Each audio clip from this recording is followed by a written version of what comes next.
nga sa tayo mong plus factor lang, plus factor. Okay, primero katong dinidapit isay mo uyon at tanan, kitang tanan mo pataas kamot kung iuyon ta atong ilahang tubag diri. Ikaw ra? Ikaw duha. Duha ra mo. Ikaw boy, wala? Asa man ka na boy?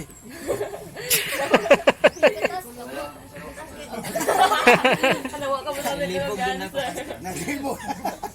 Mo na lagi kinahanglan lagi ta kay dunay contrast diha eh. Kamo. Kisay mo pabor atong tubag ni Anabe. Duha ra man ang dinhi sa kang kuan dinhi. Be, isa pataas kamot lang. Wala po, abstain. Ato pa. Walay decision, pero kanang walay decision naman na. No? That is already a decision. Okay, i-explain si. Nag-document ko sa imo, pastor. I-explain. Tingnan na niya pag-explain na. Aron po doon na mo defense. Ang Ephesians chapter 2 verse 8 and 9 nag-ingon, balik yun sa basic foundation. Ang basic foundation na ang kaluwasan sa tao. Kay kaluwasan na ito ang disgutan. Ang ingon sa Ephesians chapter 2 verse 8 and 9, for by grace you are saved by faith, not of good works, lest any man should boast. Meaning, ang water baptism is an act of good works. Correct? Sa ato pa, dili ta ingon malambigit ang atong kaluwasan kay kaluwasan grasya man. Di ba? Pero dili na, Kung bautismo ang istoryahan, ingon ani. Bautismo is a command of God. Correct? Mao na nga to ang himo dinhi nga tenets of faith sa Assemblies of God. Doktrina ni nga atong gibarugan. Sa ato pagidasig ang tanang Assemblies of God na magpabautismo yun.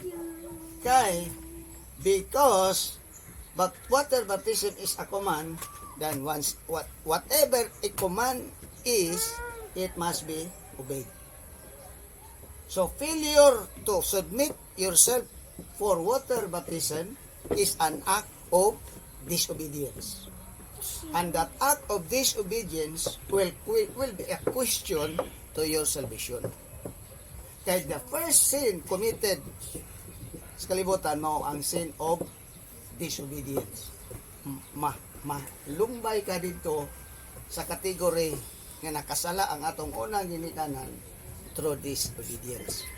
Aron dili ma-question sa disobedience of obedience, let us obey whatever command of God found in the Bible. Unang gibutan sa ato ang tenets of faith, kinahanglan ang emphasis nga ang tanang Assembly of God magpa-water baptism.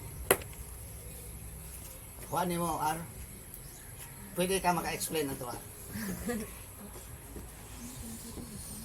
Ha? Biraar.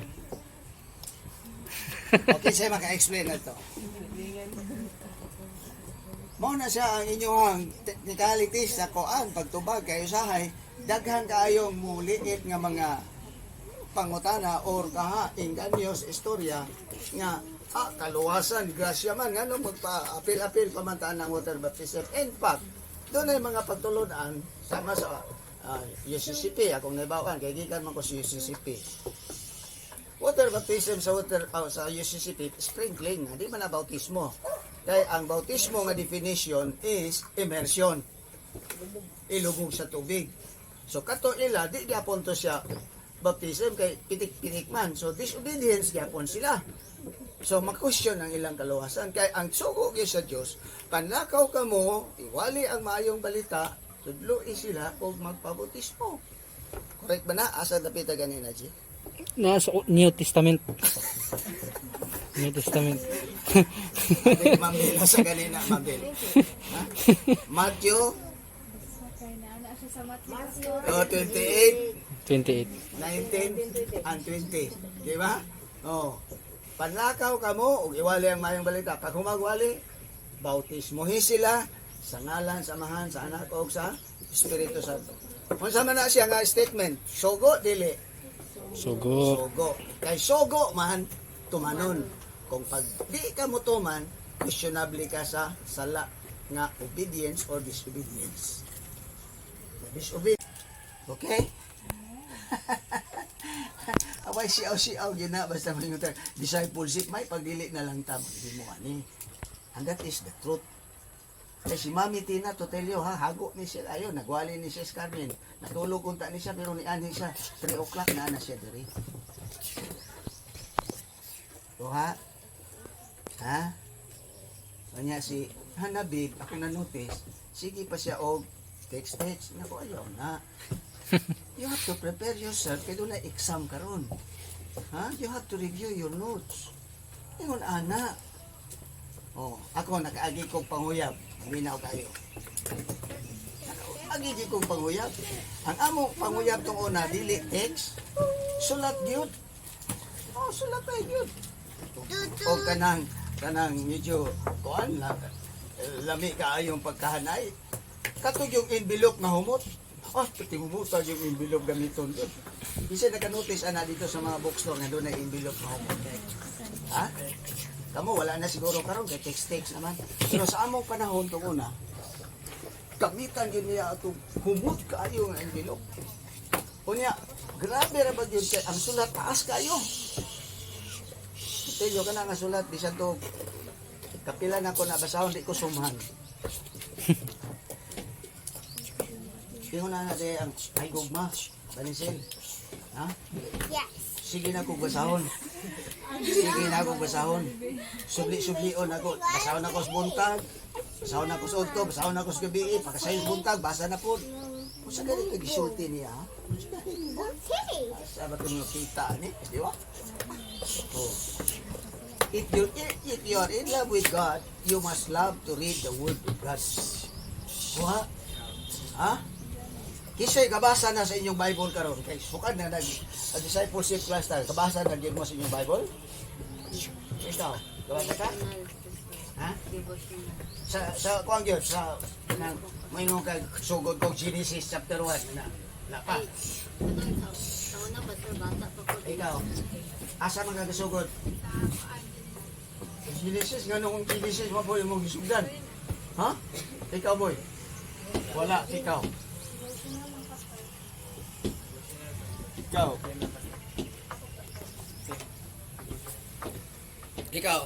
Hindi na-follow na ako ang Devotional. Pero ang devotional doon ay caption dito nga scripture passage. Ibasa po na ninyo. Pero to tell you, aside from the devotional book, you must read the whole Bible. Di ba? You must familiarize yourself kay kanang moingon ka ng full of man na the book of Genesis. Motong doon ay usa ka question ni Mami Tina nga ang tubag naa sa Genesis chapter 3 verse 15. Oh, di ba? Oh. Pag-abot na dayon diha sa Genesis chapter, Exodus chapter 20. Kami na kayo ha? Pag-abot na ninyo dayon sa Exodus chapter 20, doon ay dito ang 10 commandments. Kunya, ang usa ka gibutang dito sa 10 commandments. Paminaw kayo ha? Nag-ingon dito, thou shall not commit adultery. Mo tong istorya ni Gina. Mo na nga kinahanglan mahibalo mo sa Bible aron dili mo makasala. Kaya ingon ra ba ni Jing nga wa na siya ganahi sa iyahang limit. Pero kung nabasahan na nimo, ma-aware ka, doon ay sugo nga dili di ay maayo. Okay siya matabangan ana kung mabasa ka. Ayun sa pastor? Wala ka maminaw. Ikaw. Imo ka galingon, boy, matabangan. Dili si Pastor Manny ang natabangan. Di ba? Kasi matabangan na naar. Aha, kalayo. Basad. Oh, imo ka galingon. Imo, sa? Ha? Imo ka galingon. Ikaw. Imo ka galingon. Di ba? Oh, doon na isa ka din eh. Nagpanday ani. Nino kayo. Ang yang sitwasyon na ito nagpanday ani nga isa. Giilog niya ang asawa sa usa ka tao. Nanganak din sila. Nanganak din sila.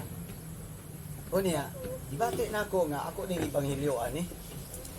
Kaya it is my opportunity nga ako siyang na-hire din eh. Nga gikan siya sliti, naabot siya din eh. Siya ro naman lang. Hindi ko kasiya sa Word of God. To make the long story short,